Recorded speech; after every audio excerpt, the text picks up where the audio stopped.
She looked at me while holding the half of the golden heart necklace. Her eyes filled with the story I was about to learn. She told me that the King Solomon had the other half of the heart. They fit together perfectly. My mother looked at me, her scarred face etched with years of pain and secrets. "Liam," she began, her voice thick with emotion, "King Solomon, he is your father." The world tilted. The air left my lungs. The king, my father, the man whose castle I grew up behind, the man I'd only ever seen from a distance. It was a lie. It had to be.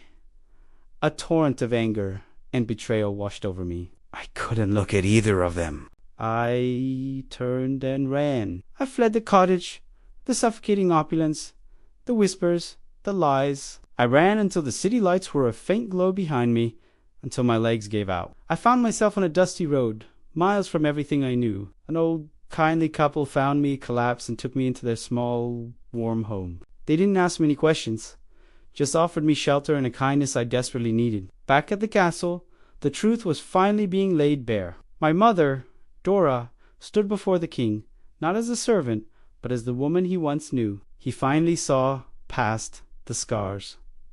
"Dora," he'd said, his voice filled with disbelief, "I thought I had lost you for good.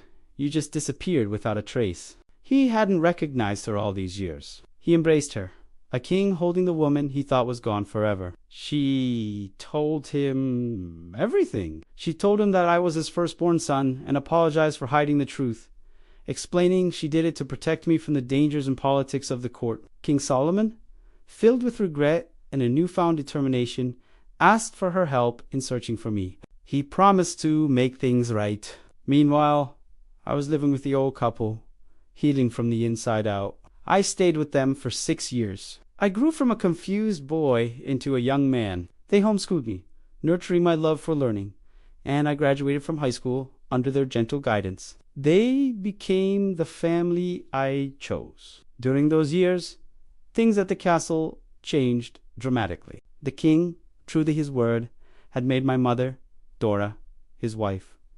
The whispers said she was his first and truest love. This, of course, ignited a fire of jealousy in his other wives, Bella and Lith. The court became a nest of schemes and quiet animosity, all centered around the new queen and her missing son. One day, standing on the porch of the old couple's home, I knew it was time. I'd spent 6 years running from my past, from my identity.